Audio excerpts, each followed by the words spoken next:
Gente, como vocês já sabem, esse episódio 13 do Contexto está dividido em 3 partes. A primeira, se vocês não viram, ó, os cards, ou o card tá aqui em algum dos meus lados que eu não sei qual que é. Volta lá para assistir, porque foi um papo super bacana com o Matheus Carriere sobre envelhecimento, exercícios físicos, sobre andropausa e tudo mais. Nesse segundo episódio, ou nessa segunda parte do episódio 13, a gente vai falar com a doutora Ana Cláudia Michels, geriatra, e aí a gente vai já contar um pouquinho mais. E na terceira parte, cards aqui também, a gente está falando com o doutor José Curiati, também geriatra, sobre meditação e envelhecimento. Então fica com a gente, assiste parte 1, assiste parte 3 e fica aqui na parte 2 agora. Adoro isso, a gente é muito especialista, a gente falou com um monte de gente legal, tanto que não deu para pôr num programa só. Mas tá muito bom, vale assistir as 3 partes, vale mesmo, assim, eu aprendi um monte com tudo isso aqui hoje. Não, eu também aprendi um monte, tô aprendendo ainda um monte, isso desperta conversa, gera mais dúvida, me dá vontade de pesquisar mais. Então vamos, que esse episódio ainda tem bastante pra gente aprender, pra gente ouvir. Volta, Mia! Estou de volta nessa segunda parte do contexto sobre envelhecimento. A primeira notícia que trago é a da tendência dos refinamentos e rejuvenescimento na menopausa. Tem um nome aqui, né, Fabi? Estão chamando de makeovers da menopausa. Makeovers da menopausa.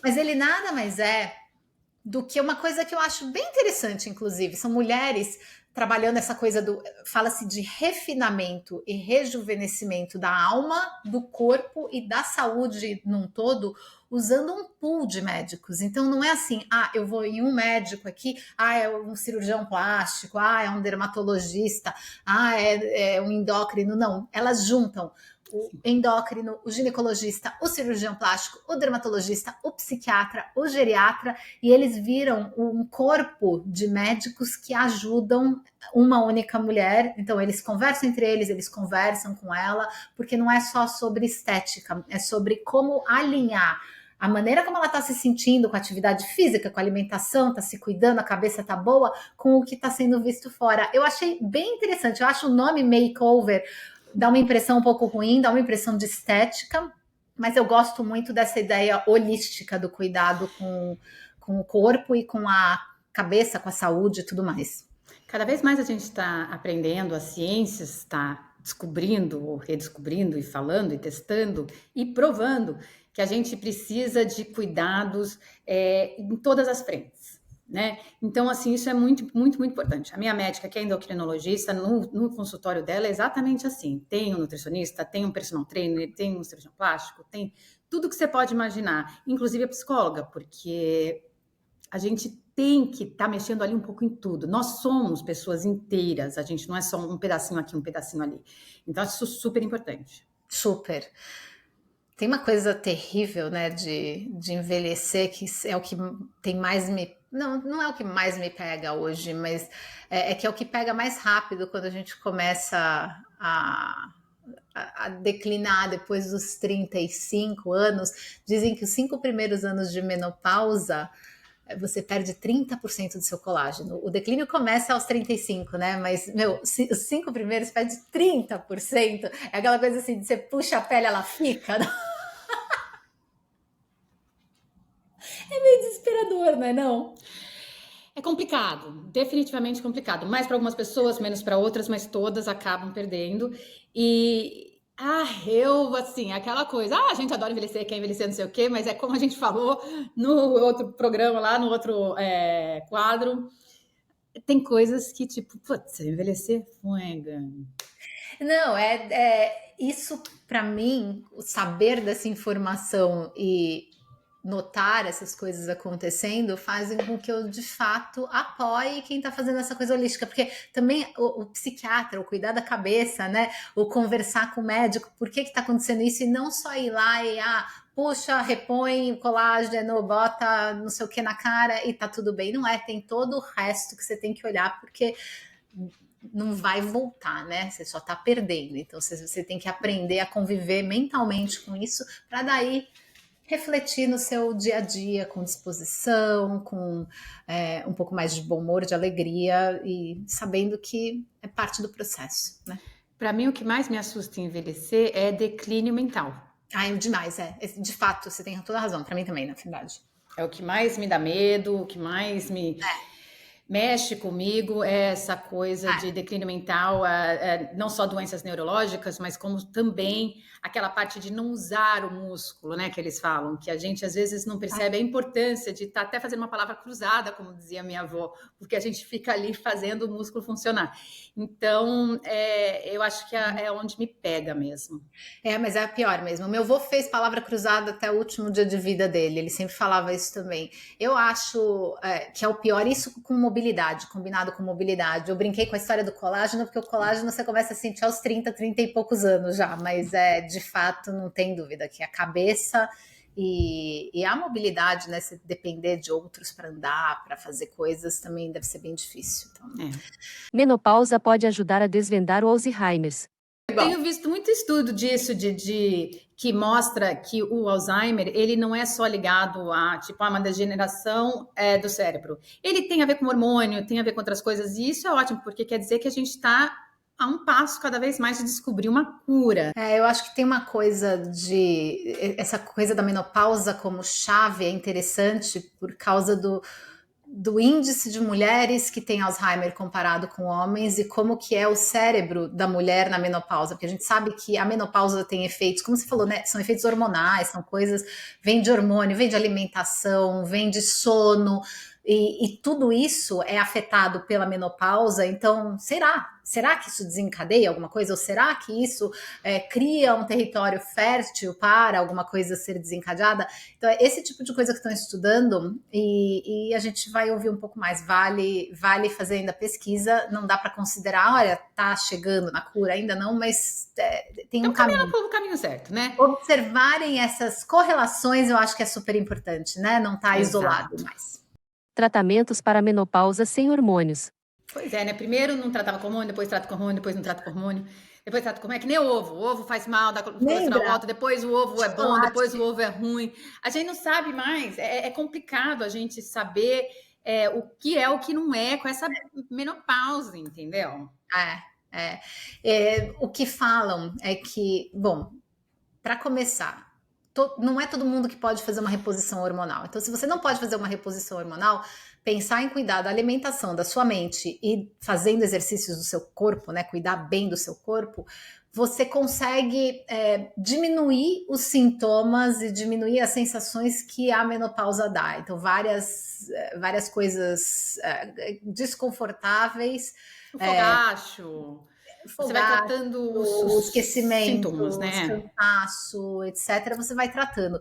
E aí, nessa questão da alimentação, que falam, você tem que ter zinco no corpo, você tem que ter cromo, você tem que ter canela, falam que é super importante, magnésio que você falou antes, né? Que você toma também, são especialmente importantes para reduzir o estado que é pró-inflamatório, que é o que piora a própria menopausa e que gera também doenças como que pode ajudar a desencadear coisas como Alzheimer, etc. São inflamações no corpo, né?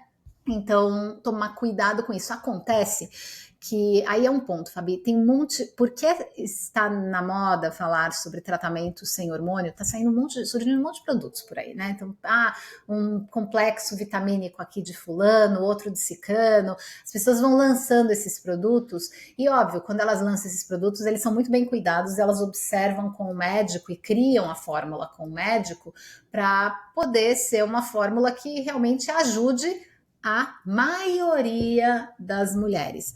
Aí, por que eu falo isso? Porque tem gente que fala, vou me automedicar, e a gente já falou sobre isso, automedicação. Então eu vou lá, vou tomar, porque isso daqui supostamente vai ajudar no meu fogacho.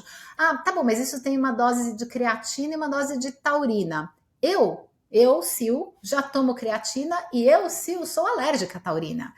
Então eu não poderia tomar isso, só que lá você compra sem prescrição médica, porque alguém famoso lançou, sei lá, então eu vou lá e compro e supostamente eu tô bem, porque tá todo mundo bem tomando isso, só que eu particularmente não deveria, porque eu já tomo creatina e eu tenho alergia à taurina, que eu sei. Então é tão delicado isso, né? Tratamento sem hormônio, mesmo sendo sem hormônio, não significa que não é medicinal e que você não tenha que conversar com o médico, com o especialista, né? Não, e saber que o quadrado não cabe no círculo, entendeu? Então, assim, não é para todo mundo.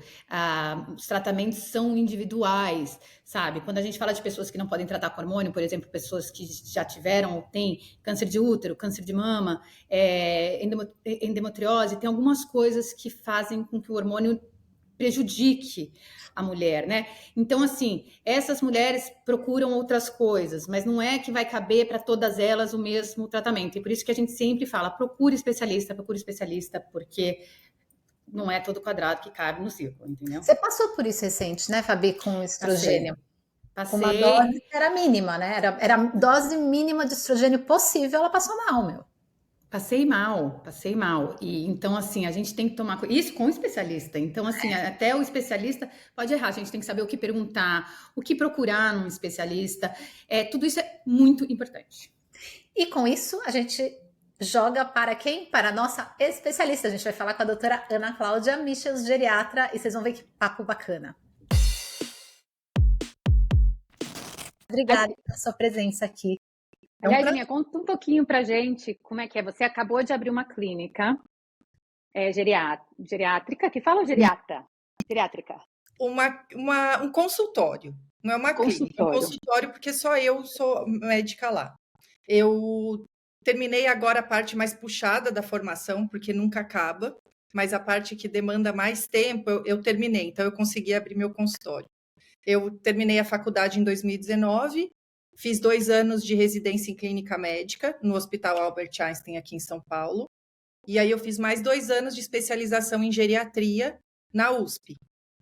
Eu continuo lá, eu estou fazendo um fellow em neuropsiquiatria geriátrica. Eu amo psicologia e psiquiatria, e eu acho que a gente consegue usar muito isso na clínica geriátrica. E abri meu consultório agora recentemente e vou começar a ter meus pacientes no particular, que é um grande passo. O que fez você escolher a geriatria?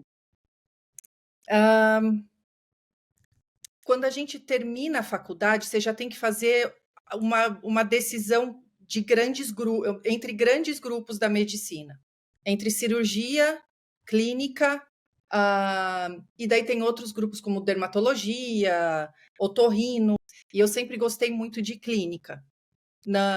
Adoro cirurgia, mas não me via como fazendo isso. Eu gosto da consulta longa, eu gosto de saber de todos os detalhes, e eu gosto de estar com o paciente bastante tempo acordado comigo. Apesar de ter muita admiração pelos colegas cirurgiões. Daí eu quis ir para a clínica. E da clínica, quando eu fui fazer clínica, que daí, por exemplo, para fazer cardiologia eu preciso fazer clínica, para fazer endócrino eu tenho que fazer clínica, para fazer nefrologia, que é medicina dos rins, eu preciso de clínica. E geriatria é uma área muito ampla, e eu gosto muito de saber de tudo, pelo menos um pouco. E eu fui para a geriatria pensando nisso.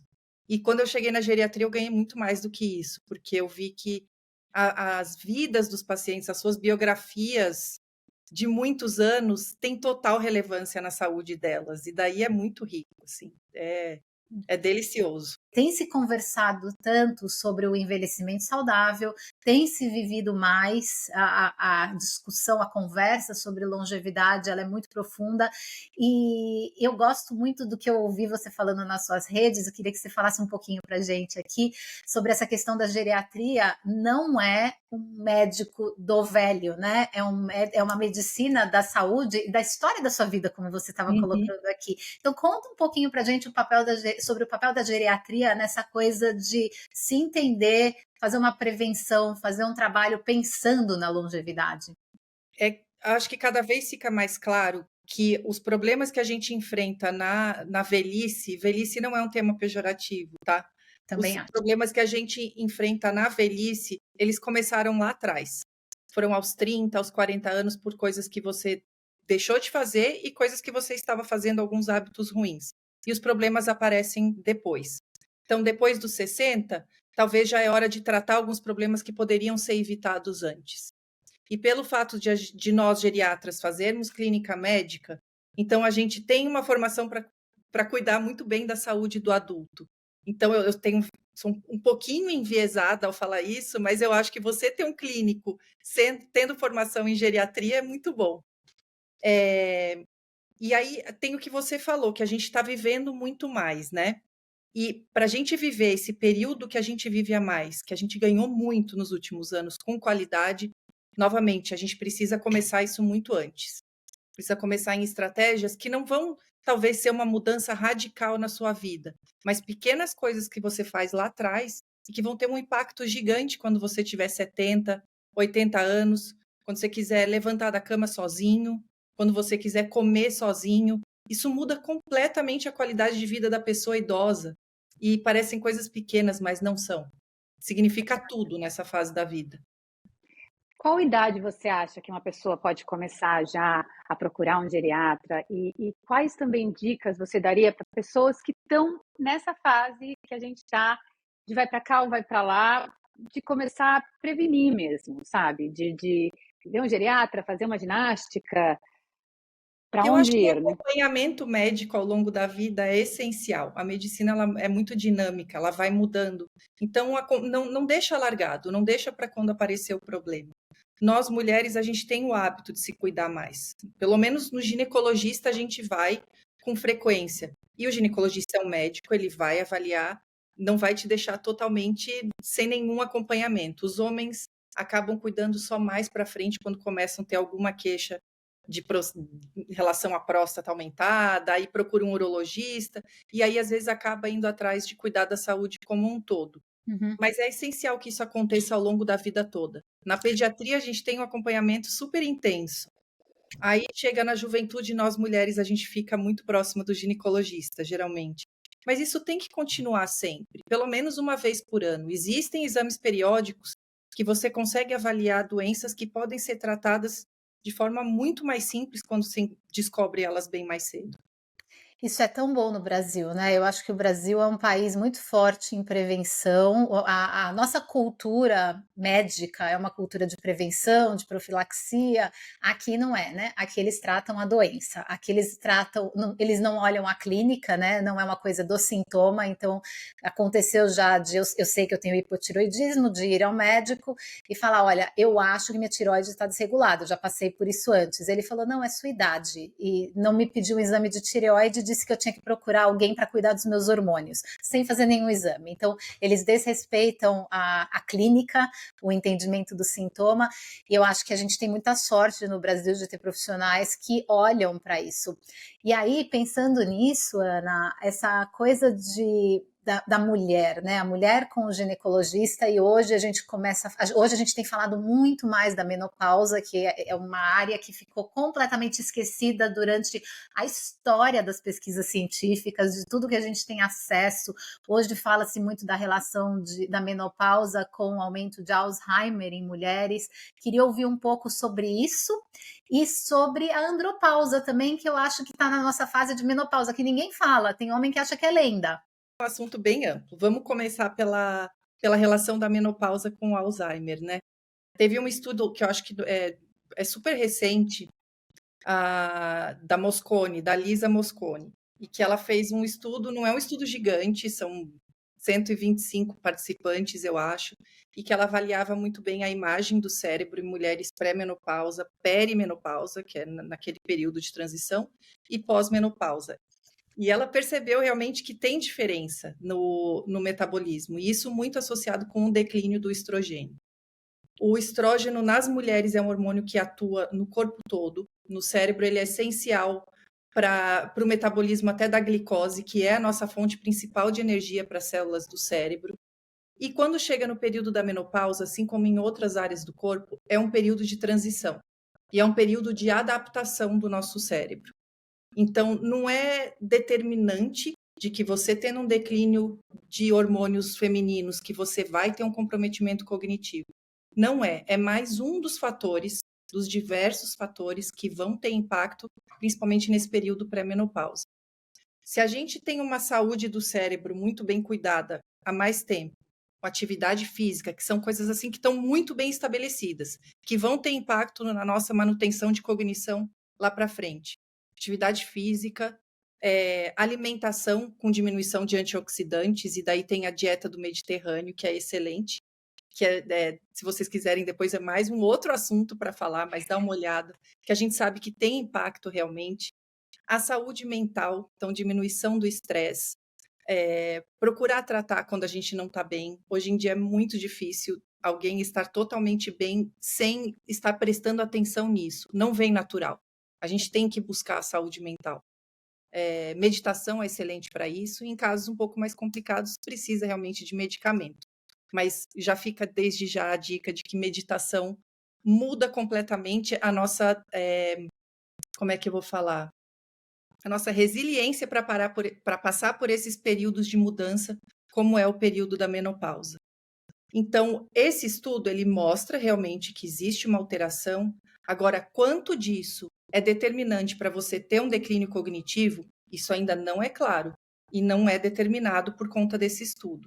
Ele é excelente porque ele traz luz para esse assunto, mostra que existe realmente uma mudança de metabolismo. Agora, quanto isso tem de significado na vida da mulher, não está nada determinado ainda. Ótimo. Até puxando de uma medicação que foi aprovada recentemente aqui para o Brasil, que é o donanemab, que é uma medicação para Alzheimer. Tem bastante gente falando disso. Ai, que bom que agora tem para o Brasil. Essa medicação, ela atua principalmente removendo placas amiloide, que são essas placas tóxicas que se acumulam no cérebro e que a gente encontra em exames pós-mortem de pacientes que tiveram Alzheimer. E isso também aumenta a quantidade de placas amiloide durante o período pós-menopausa, também por conta da diminuição do estrogênio. Agora, esse medicamento, por mais que ele vá lá e retire essa substância, que é supostamente, até o momento que a gente sabe, a causadora do Alzheimer, ela não teve tanto impacto na mudança clínica do paciente que já tem um declínio cognitivo. Ele atrasou um pouquinho a progressão da doença, consegue ficar 5 a 6 meses mais tempo numa fase mais leve da doença, mas ela continua lá. Não é a cura. E ela não é isenta de efeitos colaterais, não é para todo mundo. Se um paciente tem, por exemplo, maior chance para sangramento cerebral, ele não pode usar essa medicação. E ela só pode ser iniciada em fases precoces e fases leves da doença, quando muitas vezes o diagnóstico não é nem claro. Aqui no Brasil, a gente não tem tanta disponibilidade para a gente ter claramente o diagnóstico de Alzheimer. Ele se baseia, muitas vezes, em muitos casos, na exclusão de outras causas de declínio cognitivo. Então, mais uma vez, falar desse assunto é muito bom. Trazer luz para esse assunto é muito bom, porque isso desperta curiosidade, desperta o entendimento de todo mundo, mas a gente ainda está longe de ter uma solução para o caso da demência de Alzheimer. E os homens, em relação à andropausa, eu acho que é importante realmente também os homens acompanharem nesse momento. O declínio da testosterona nos homens não tem tanto impacto como tem da mulher. Não chega aos pés, assim. A gente sente muito mais. Não são todos os homens que vão ter sintomas. Alguns sentem alterações quando vão passando para o envelhecimento. Em relação à sexualidade, eles percebem muito. E muitas vezes você vai dosar a testosterona, ela está normal, está em níveis fisiológicos. Então, nos homens é outro mundo, é outra história. Se tiver alguma alteração, precisa investigar. Agora, nas mulheres é muito mais bem estabelecido essa mudança que ocorre com a queda dos hormônios femininos. E que a gente sente tanto, né? Porque eu estou na perimenopausa e eu vou te falar que eu sou muito grata que hoje se fala abertamente nesse assunto, porque quando eu cresci não se falava. Eu acho que um dos motivos é por ter mais mulheres médicas, mulheres fazendo pesquisa. Então, eu acho que esse assunto está agora sendo um assunto que as pessoas estão entendendo a importância, porque não é a pessoa está passando uma perimenopausa, é uma frescura, são sintomas reais e que mudam a vida da gente mesmo. E a gente fica muito confuso. Eu por exemplo, eu estou num momento que eu estou sofrendo, eu não dormi a noite inteira porque eu suo, porque eu tenho calor. Gente, eu falo mesmo, né? Eu tô na perimenopausa, tô aquela loucura. Mas aí vai no médico, toma hormônio, como é que fala? Aquele idêntico, bioidêntico. Bioidêntico. Vai no outro, não toma hormônio porque pode dar câncer. É muito confuso ainda, mesmo sendo falado sobre o assunto. Eu acho que ainda está muito confuso para a mulher. O que você sugere para a gente que está passando por isso? Aonde pegar informação? O que fazer? Qual o próximo passo? Esse sintoma que tu falou do calor à noite, o que melhor resolve é realmente a reposição hormonal. E a reposição hormonal do hormônio feminino, ela tem que ser feita, tem uma janela de oportunidade. que é ali quando ela está na perimenopausa, ou até 5, no máximo 8 anos depois de ter parado de menstruar. Senão a gente começa a ter outros riscos associados. Isso precisa ser feito por um médico que estude isso, um ginecologista ou um geriatra que estude essa parte hormonal, porque também precisa ser avaliado toda a clínica dessa mulher. Mulheres que têm maior risco de trombose, mulheres que têm história de câncer de mama na família podem contraindicar o uso de terapia hormonal, não são todos os casos. Alguns sintomas podem ser mitigados com antidepressivos, com o uso de hormônio tópico vaginal, que ajuda muito na queixa de secura vaginal, sem que necessariamente você precise fazer a reposição hormonal. Nos casos em que não tem nenhum fator contraindicando o uso e que ela está na janela de oportunidade, tem que usar a reposição hormonal. E alguns médicos, às vezes, talvez se sentem inseguros em fazer isso. Lá no começo, quando começaram a fazer o uso de reposição hormonal, vieram alguns estudos contraditórios e deixou todo mundo confuso, virou uma loucura. Atualmente, isso está ficando mais organizado. Então, se vocês procurarem médicos atualizados, que estão estudando atualmente as mudanças que estão acontecendo, e você não tiver nenhuma contraindicação ao uso de terapia hormonal e tiver tendo sintomas, ele vai te prescrever com toda certeza e faz muita mudança, melhora muito a tua qualidade de vida. A resposta, assim, é incrível. O geriatra também vê isso? Ou é só o ginecologista? Porque o geriatra é um clínico mais geral, mas também Sim. vê isso para a mulher? Também a mulher pode ir no geriatra conversar sobre a perimenopausa? Sim, o geriatra ele pode avaliar se você é um caso que seja elegível para fazer a reposição hormonal e ele pode conversar com o ginecologista. O geriatra funciona muito como um agente assim do paciente também. As coisas que ele não faz, ele vai falar com o especialista que faz, mesmo que seja um médico seu de confiança de muitos anos, eles interagem, então é muito legal. E quando a gente fala em reposição hormonal, a gente está falando de todos os possíveis hormônios que estejam em desequilíbrio. Então, para uma mulher, vai desde a progesterona, estrógeno, até testosterona, ou não necessariamente? A reposição hormonal que a gente usa, na maioria dos casos aqui no Brasil, é o estrógeno. E aí, nos casos que a mulher ainda tem o útero, que não fez nenhuma cirurgia para retirar o útero, muitas já fizeram esterectomia por algum motivo. Aí precisa usar progesterona junto, que ela entra como protetor do útero. Mas o hormônio que realmente vai fazer a mudança clínica na sua vida é o estrógeno. E dizem que estrógeno também pode causar outras coisas numa mulher, tipo celulite, gorduras em lugares que você não quer, ou até falam sobre problemas cognitivos se você tem muito estrógeno, mas isso é aqui, tá? Tô dizendo que a gente ouve aqui dos médicos aqui. Tá. E é uma coisa que confunde. A Fabi e eu conversamos muito sobre isso. A gente fala, poxa, os médicos aqui estão falando, não, estrógeno não vou dar porque acontece tudo isso se eu der estrógeno para vocês. Então não vai ter estrógeno. Ou não, só vou dar estrógeno, mas aí não dou a progesterona e aí tem risco de câncer de ovário. São muitas informações desencontradas, né? Isso não acontece só em relação a esse tema. Eu entendo como está difícil. Eu falo, inclusive, para os meus colegas médicos, assim, a gente vê alguns pacientes vindo com umas condutas que a gente fica, nossa, como que esse paciente ouviu o médico falando um absurdo desses? Eu falei, porque não tem como a pessoa saber. A gente está estudando há muito tempo, a gente sabe, mas o paciente não tem como saber quem está falando uma coisa correta ou quem está falando da boca para fora de vozes da cabeça dele.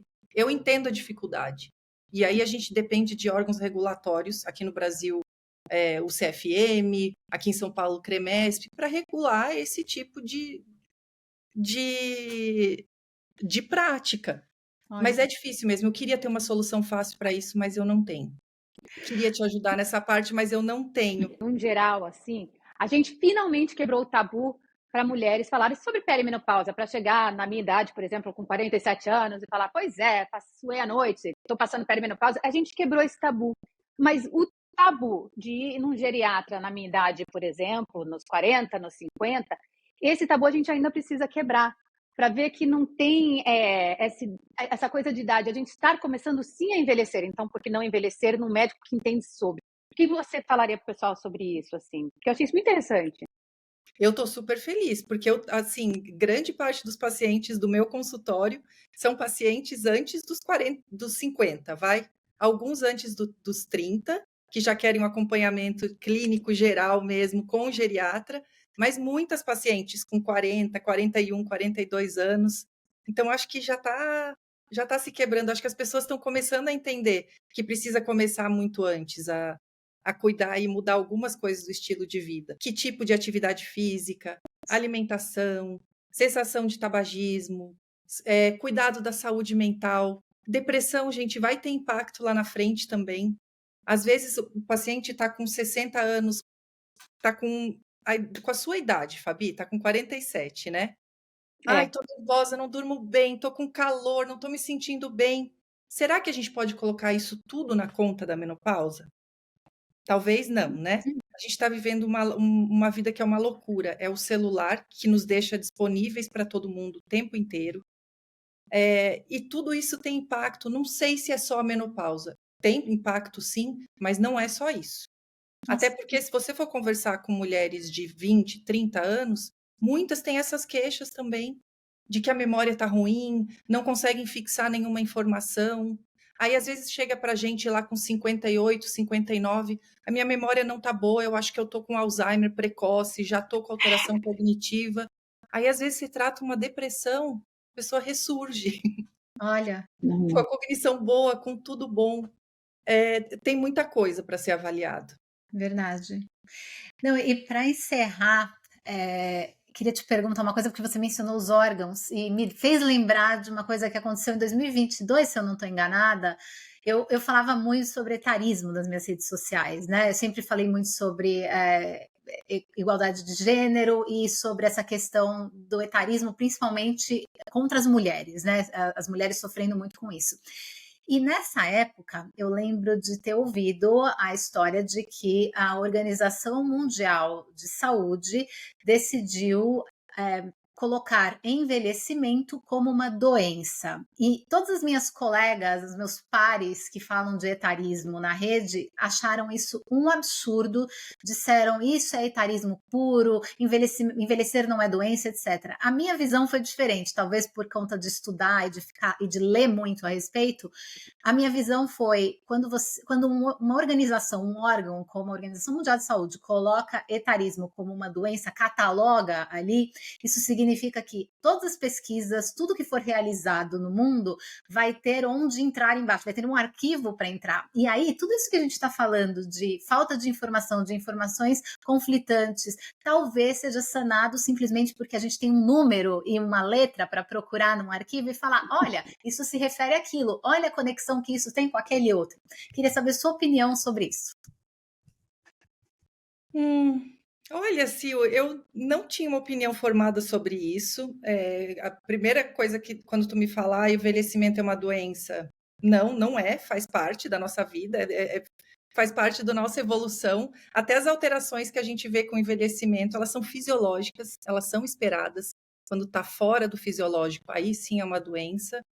Mas faz sentido, realmente, para existirem pesquisas e trazer mais interesse para isso, se for visto como um CID, que a gente chama, né? Um Código Internacional de Doenças.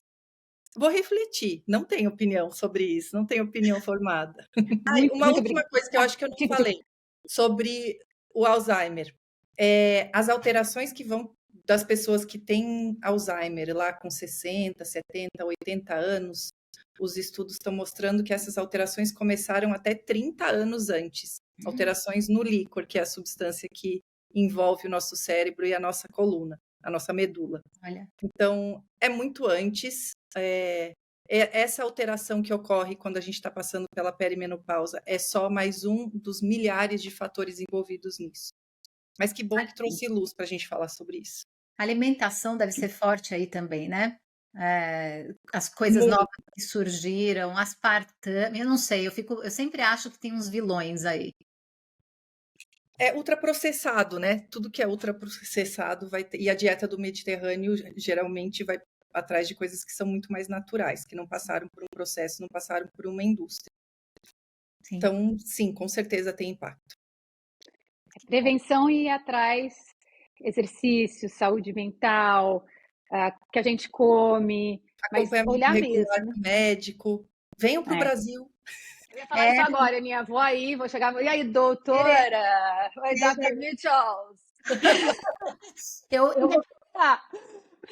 eu vou colocar a Fabi na linha aqui, porque a Fabi não está fazendo exercício. Eu já falei para ela que eu vou lançar um desafio no contexto para fazer a Fabi se exercitar. E não é assim, o corpão, porque corpão ela tem, é de nascença, mas é para cabeça, é para mobilidade, né? Eu falei para ela Para outro construir dia. seu banco de músculo, Fabi. Quando você Isso. tiver 85 anos, você for levantar de uma cadeira sem dificuldade, é a musculação que você está fazendo agora que vai estar fazendo a diferença. Eu já faço barulho para levantar. Eu já falo, eu falei, tá alguma coisa errada, porque eu faço barulho para levantar, para sentar, é verdade. Porque quando a gente mede com isso, conforme a gente vai envelhecer. Você vai, para levantar, o negócio tá mal, né? Tem que fazer exercício. Eu faço exercício até pro pé, porque eu tenho medo dessa coisa do pé duro, né? Que eu falei para a Fabi outro dia, que brincam que jogador de golfe velho tem pé duro, que é aquele pé que não tem a mobilidade e não mexe. É o que faz a gente tropeçar na velhice. Então eu faço exercício com mobilidade do pé. Eu sou super preocupada em manter minha mobilidade, é o que eu mais me preocupo na minha vida.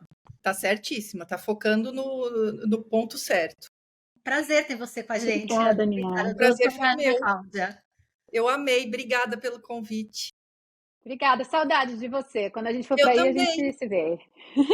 Depois vamos falar com calma. Eu adorei esse papo com a Ana também. Que legal, né? Eu conheço a Ana desde que ela tem uns 13, 14 anos de idade, porque a Ana foi modelo, depois cursou medicina.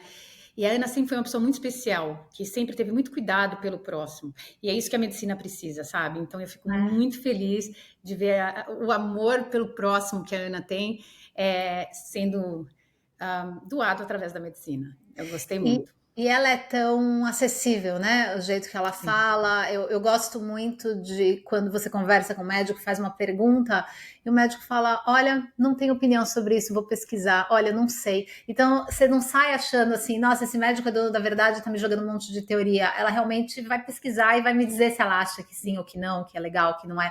Então, é profunda admiração por especialistas assim. E eu acho que o Brasil tá cheio desses também. Até mais o Brasil, muito mais do que nos Estados Unidos. O Brasil é muito melhor na medicina, uma medicina muito mais integrada. E eu gostei muito dessa ideia de você pensar na geriatria não como uma coisa para uma pessoa idosa, mas uma coisa que faz parte do seu envelhecimento desde cedo, porque a gente começa a envelhecer com 30 e poucos anos. Então, assim, adorei aprender sobre isso e já vou até consultar também. Agora, o coração peludo, Fabi, é tão peludo isso que a gente vive de protocolos diferentes e informações diferentes, né? Eu conversando com a Ana falando, nossa, eu ouvi isso, é verdade? Ela, então, não, aqui é diferente. E você fala, e ela mesma falou, olha, eu sei, as informações são incoerentes às vezes, as informações não estão completas. Cara, que coração peludo isso para mim, porque eu que gosto de estudar, de pesquisar, de entender por que eu tô tratando alguma coisa, por que eu tô usando tal remédio, ou fazendo tal, seguindo tal protocolo, eu fico angustiada quando eu ouço 5 diferentes coisas de 5 especialistas diferentes, e isso ainda não tem muita previsão de mudar, né? Pois é, eu acho que é importante a gente ter confiança no especialista que a gente vai, ver que o especialista escuta o que a gente está falando, que ele não tem uma fórmula igual para toda pessoa que entra ali. E eu acho que sempre procurar por coisas integradas, por médicos que acreditam numa medicina muito maior, onde tem também saúde mental, saúde física, exercício, onde tem um pouco de tudo isso, porque a medicina caminha para lá e só funciona mesmo quando ela trabalha junto com todo o nosso resto. 100%. Tem um coração quentinho para balancear? Tem um coração quentinho, que quem traz uma mensagem para a gente é a doutora Messer, que é a fundadora do Well by Messer, que é uma clínica, ela é endocrinologista, mas é uma clínica exatamente como a gente estava falando, uma clínica integrada. Então, na clínica tem personal trainer, tem nutricionista, psicólogo, cirurgião plástico, e inclusive o médico geral também, que é cuidar da pessoa por inteiro. E a doutora Messer, que é casada com um brasileiro, vai até arriscar um pouquinho do português aí pra gente. Oi, Sil. Oi, Fabiana. O meu nome é Caroline Messer. Eu sou endocrinologista em Nova York. Agora eu vou falar em inglês. So the question she asked me was, how do you know that you're in perimenopause? What should you be looking out for? And what are common pitfalls? What are common mistakes people make? So it's very hard to diagnose perimenopause. We always say it is a clinical diagnosis. You cannot look at labs and expect to make a diagnosis of perimenopause. It's one of those situations where the doctor really has to listen to the patient. So what might a patient be experiencing? Well, first of all, in early perimenopause, the periods become shorter, closer together. And typically there's a lot of spotting. At that point, labs still look completely normal. You may start to experience some mood changes, some sleep disturbances, but then later on as perimenopause progresses, the periods start to become further apart. Maybe they're every 6 weeks, maybe you're actually missing periods, so going every 2 to 3 months. At that point, you can start to check the blood work, and you might see that the estrogen is dropping a little low, and the luteinizing hormone and follicle stimulating hormone from the brain are becoming high. Of course, it's anybody's guess. You can also see super high estrogen levels in these periods. But by the time you're going several months without having a menstrual cycle, you're going to most likely start to notice hot flashes, vaginal dryness, maybe an increase in urinary tract infections, sometimes a decrease in sex drive, mood changes, sleep disturbances. Of course, it's not everyone, but these are the things to look out for. So one common misconception is that you have to go on what we call hormone replacement therapy at that point. And the answer is, at that point, when you're just starting to go through perimenopause, if you go on hormone replacement therapy, you're probably going to be bleeding nonstop. You really just need, if anything, a low dose estrogen containing birth control pill. And then years later, we start to think about hormone replacement therapy, or at least months later. At this stage, you also need your first bone density, because once you start getting a little bit low on estrogen, you're at higher risk for bone loss. So please make sure that your doctor sends you for a bone density early on. So the guidelines, at least in the United States, say wait until age 65, which most of us think is completely ridiculous. You're entering perimenopause, you need a bone density. So I hope that helps clear up some miscommunications, misconceptions about perimenopause, and always happy to answer any questions moving forward. Thanks so much. Ciao. E com isso a gente finaliza a parte 2 do nosso programa. Se você não assistiu a parte 1 ainda, vai lá assistir. Foi o nosso papo com o Matheus Carriere. Essa é a parte 2 com a doutora Ana Cláudia Michels. E agora fica com a parte 3 com o doutor José Curiatti. Não sai daí, hein? Só aperta aqui para assistir mais.